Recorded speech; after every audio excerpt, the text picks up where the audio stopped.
Então, galera, agora nós vamos estudar a fisiologia, ou seja, o funcionamento dos vegetais, ok? Fisiologia significa funcionamento, beleza?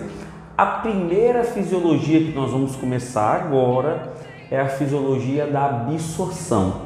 E isso ocorre lá na raiz, tá? Na região específica da raiz, onde estão os pelos absorventes, ok? Vamos aqui comigo então. Local, como já foi falado, ocorre na raiz, na região específica dos pelos absorventes, ok? Vamos descer mais um pouquinho. Quando a água penetra no interior da raiz, pelos pelos absorventes, ela tem um caminho a seguir até chegar ao xilema.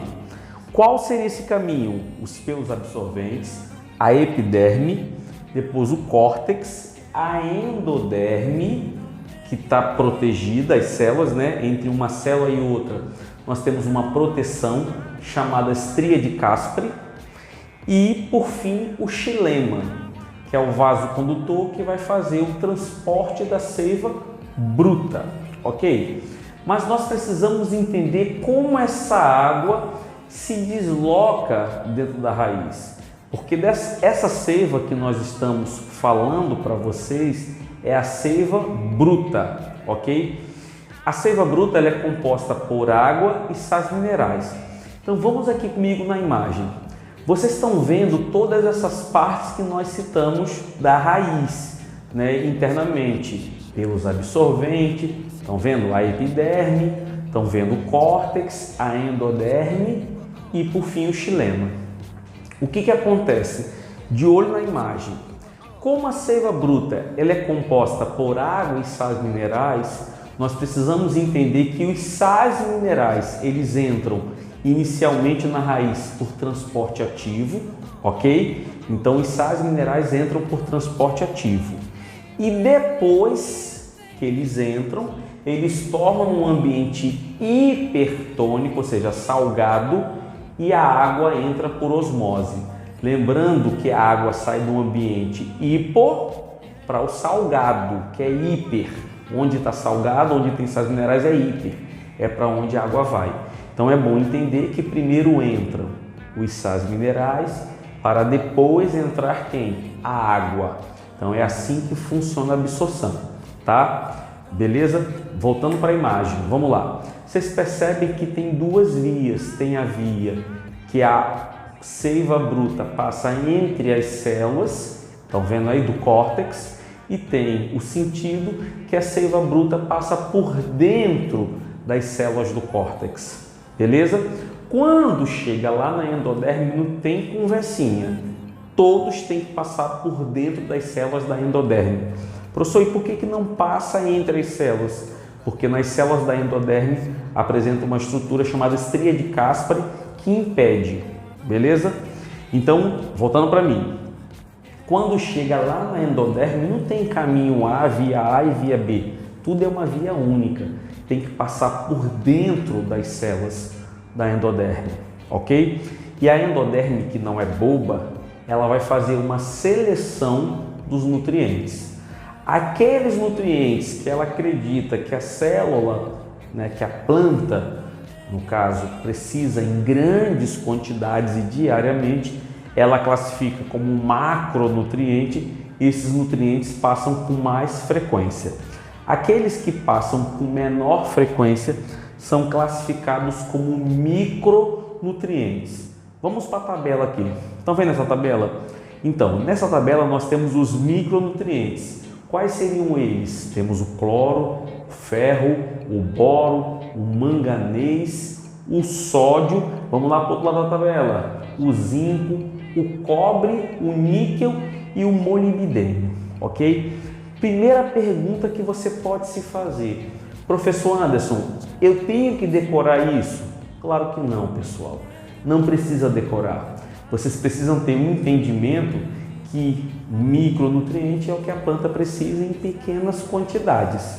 Aqueles nutrientes que ela precisa em grande quantidade é classificado como macronutrientes. Vamos ver eles aqui comigo na tabela. De olho na tabela, vamos lá? Então, os macronutrientes são classificados como hidrogênio, carbono, oxigênio, nitrogênio, fósforo.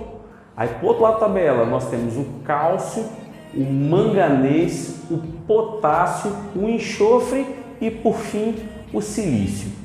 Nós podemos dizer, então, que os macronutrientes são aqueles que a planta precisa em grandes quantidades e diariamente sempre ela precisa, ok?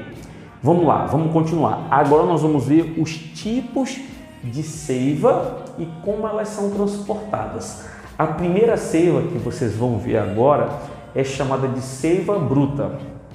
Por que seiva bruta? Porque ela é pega do solo, ela é composta por água e sais minerais, tá? Que a planta pega do solo. E vocês viram que primeiro os sais minerais entram por transporte ativo, que é aquele transporte que a célula gasta energia. A água entra depois por osmose. Osmose é transporte que não gasta energia, transporte passivo, ok? A osmose, a água sai do meio hipo, que tem pouco sal, nesse caso sal mineral, e vai para o meio hiper, que tem muito sal mineral, ok? Qual é o vaso que transporta a seiva bruta? O xilema ou lenho? Xilema ou lenho, ok? Teorias, vamos lá. O que são essas teorias? Você sabe que a seiva bruta está saindo da raiz e está indo lá para a extremidade, onde estão as folhas. Lembrando que nós temos uma força G, uma força gravitacional que empurra tudo para baixo. Quem mora em prédio temos duas caixas d'água, um reservatório embaixo e a outra caixa d'água fica lá em cima do prédio. Você sabe como é que essa água sobe no prédio? Através de uma bomba. Tem uma bomba lá embaixo que arremessa essa água para cima. E num coqueiro? E numa árvore maior que um coqueiro, como uma sequoia? Como é que essa água sobe? Se ela está contra a força G. Qual é a explicação? Já parou para pensar? Interessante, né? Tem alguma bomba na raiz empurrando a água para cima? Não. Mas nós temos uma explicação para isso, né? Para explicar como essa seiva bruta sai da raiz e vai lá para a extremidade. Isso pode ser aplicado em plantas de pequeno porte, até 1,5 m, algumas herbáceas, como plantas gigantescas, plantas altas, né? Que é o caso do coqueiro, por exemplo. Como é que a água chega até o coco, professor? Não é através da chuva, ok? Vamos aqui comigo, olha só. Brincadeiras à parte, mas vamos aqui comigo, ó. A primeira teoria, ela é conhecida como pressão positiva de raiz. O que é isso? Conforme a água vai penetrando na raiz, os sais minerais, né, junto com a água, a seiva bruta, primeiro quem entra? Os sais minerais, estão lembrados? Eles entram por transporte o quê? Ativo. Então, eles são introduzidos dentro da raiz, ok? E depois quem vai chegando junto? A água. Então, o sal mineral entra, a água entra. O sal mineral na frente, a água atrás. Conforme essa água vai penetrando no interior da raiz, cria-se uma pressão e essa pressão acaba empurrando a água em colunas, por exemplo, em tubos, que vai até 1,5 m de altura no máximo. A pressão positiva ela é excelente para plantas de pequeno porte, porque conforme a água vai penetrando na raiz, a gente utiliza aquele conceito que dois corpos não ocupam o mesmo local, então um vai empurrando o outro, dá licença, dá licença, dá licença, e a água vai subindo. Essa é a primeira explicação para plantas de pequeno porte. Professor, e plantas grandes? Como é que se explica? Olha que interessante. Lá nas folhas, você precisa entender que a folha ela apresenta uma estrutura chamada de estômato, ok? Já viram o estômato? Não? Vamos aqui comigo na imagem. Vocês estão vendo nessa imagem um estômato que fica na parte de baixo das folhas. Resumindo, o que são estômatos? Poros reguláveis. Poros que se abrem e fecham de acordo com a necessidade da planta. Você percebe que temos as células acessórias e temos essas duas células do meio, que são células clorofiladas, chamadas de células guardas. Quando a planta precisa pegar gás carbônico para realizar a fotossíntese, o estômago se abre. E ao abrir o estômago, ela pega gás carbônico, mas perde o quê? Vapor de água. Então é bom ficar atento que é através dessa estrutura que você está vendo, chamado célula guarda, que as folhas transpiram. Então volte para mim. A maior parte da transpiração de uma folha, ela pode ocorrer, a maior parte ocorre por meio dos estômatos, mas também nós temos a transpiração cuticular. O que é isso, professor?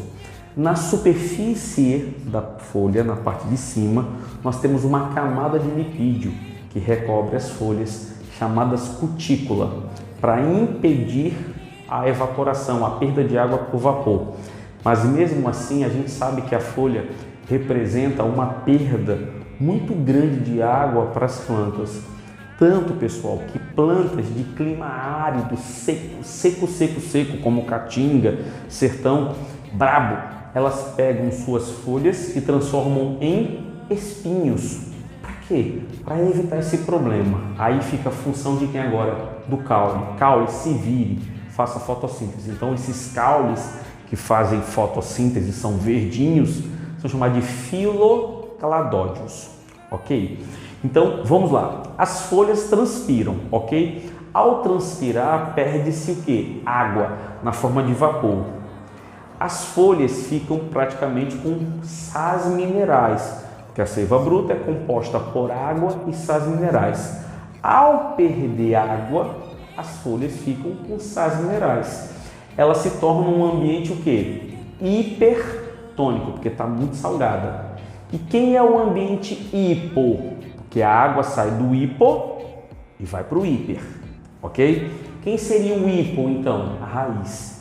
Então as folhas sugam, puxam água da raiz. E qual é o canudo? Quem é o canudo que vai permitir essa água ser sugada da raiz? O xilema. Cadê? O xilema ou leme. É o vaso condutor. Então, a teoria de Dickson, ou tensão-coesão, ela, para existir, tem que haver uma sucção. A folha, ao perder água, ao transpirar, suga. Tensão-coesão é uma propriedade que a molécula de água tem de se manter unida. Então, essa união entre as moléculas de água se chama de tensão-coesão. Conforme ela é puxada lá das folhas, né, pelas folhas, puxando da raiz, a raiz começa a permitir que essa água entre e a folha vai puxando e a água vai subindo. É assim que a seiva bruta ela é transportada, através da transpiração foliar. Entenderam? Então, essa é a explicação que vocês precisam ter em mente para explicar a subida, a ascensão da seiva bruta. Espero que vocês tenham entendido, tá? Revisem sempre que necessário.